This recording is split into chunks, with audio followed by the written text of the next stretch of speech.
Oui, chers collègues, comme nous venons de l'entendre, les lycéens et étudiants de Fontenay sont inquiets et en colère. Depuis maintenant plusieurs semaines, au lycée Pablo Picasso ou dans leurs universités, nos jeunes fontenaisiens se mobilisent contre l'avenir qu'on leur propose, ou plutôt qu'on leur impose. Les lycéens de Fontenay et du Val-de-Marne ont compris qu'avec la réforme du bac, ils auront un bac au rabais, fondé sur la réputation de leur lycée et de leur département d'origine, plutôt que sur leur savoir. Ils savent que l'individualisation des parcours fait d'eux des auto-entrepreneurs de leur scolarité. Ils savent que les nouvelles spécialités prévues dans le cadre du bac 2021 ne seront pas accessibles à tous, faute d'un nombre suffisant d'enseignants. Hors des zones bénéficiant d'un réseau dense d'établissements, les jeunes n'ont donc aucune garantie d'accès à ces spécialités. Combien de jeunes se verront ainsi barrés des études supérieures en informatique ou dans une classe préparatoire scientifique, car habitant dans des territoires périphériques, pour reprendre la terminologie condescendante qui s'est récemment imposée. Quant à la réforme du bac professionnel, qui concerne 38% des lycéens de France, elle diminue le volume des enseignements généraux de 13%. Entre 1987 et cette réforme, la durée d'enseignement du bac pro aura été divisée par 2.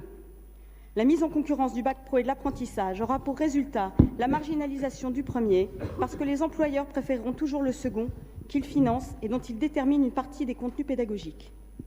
Ils savent que l'augmentation des frais de scolarité pour les étudiants étrangers non européens, plan appelé avec le plus bel humour « Bienvenue en France », sert une politique de fermeture de la France à l'égard des étudiants étrangers n'ayant pas les moyens d'acquitter les frais, donc une fermeture à l'égard des étudiants les plus pauvres, et que bientôt, tous les étudiants seront concernés, étrangers ou non.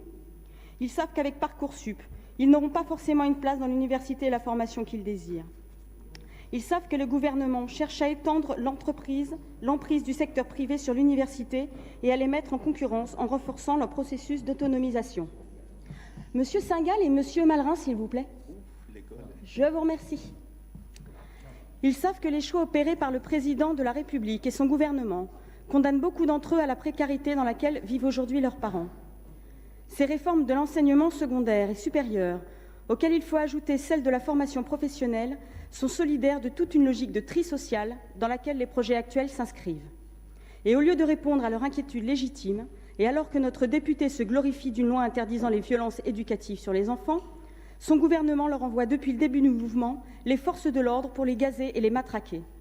J'en profite ici pour saluer les parents, enseignants, collègues élus, militants syndicaux, agents municipaux qui ont été sur le pont depuis le début du mouvement pour qu'à Fontenay, le mouvement se déroule le plus sereinement possible.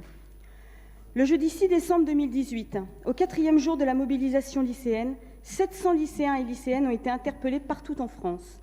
À titre de comparaison, 378 personnes avaient été arrêtées le samedi 1er décembre lors de la contestation des Gilets jaunes.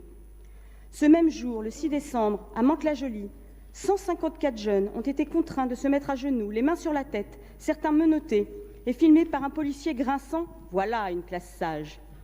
Le barreau du Val-de-Marne fait état de témoignages glaçants, relatant des gazages de lycéens à l'intérieur d'un fourgon de police à l'arrêt devant le dépôt de Créteil, dans la nuit de lundi à mardi, et alors que les jeunes étaient attachés dans le camion.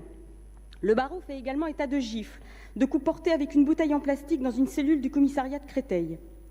S'agissant de la régularité des procédures engagées, les avocats de permanence ont pu constater que bon nombre de mineurs ont été entendus par les services de police, hors la présence d'un avocat, la permanence n'ayant même pas été prévenue du déplacement en garde à vue. La volonté d'humiliation est claire, faire peur aux jeunes et à leurs parents. Mais en voulant museler la parole de la jeunesse, le gouvernement fait une grave erreur. La répression ne sera jamais une bonne réponse à l'inquiétude envers l'avenir. Je vous remercie. Merci.